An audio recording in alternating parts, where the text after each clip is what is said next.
Good morning mga Dars! Pagkatapos naman natin pumasyal dito sa White Sand Beach sa Pangasinan ay pupunta naman tayo sa isa sa pinakamaganda at pinakasikat puntahan dito sa Bolinao.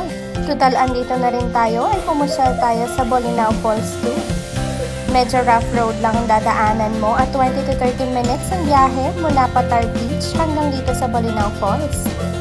Flex ko nga pala si kuya na tour guide namin.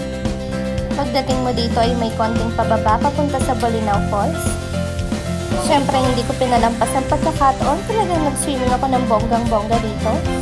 Tignan nyo naman kung gaano kaganda ang lugar at sobrang presko dito.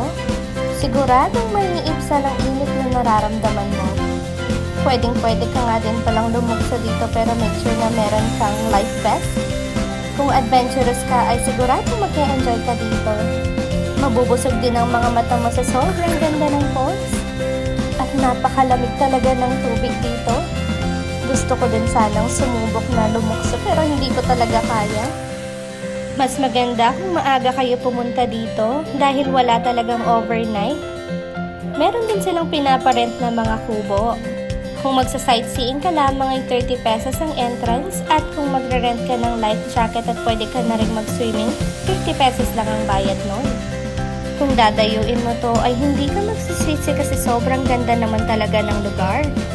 Sobrang sulit talaga ng pera mo. Kaya baka sign na din to mga Dars na mag-travel ka na rin.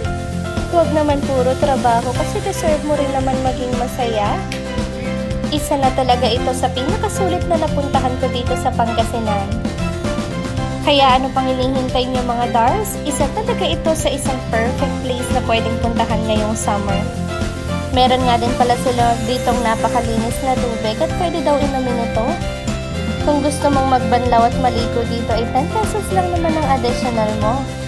Nakausap ko pa nga si Sir at ang sabi niya ay sobrang dami na ding nag-vlog dito sa lugar nila.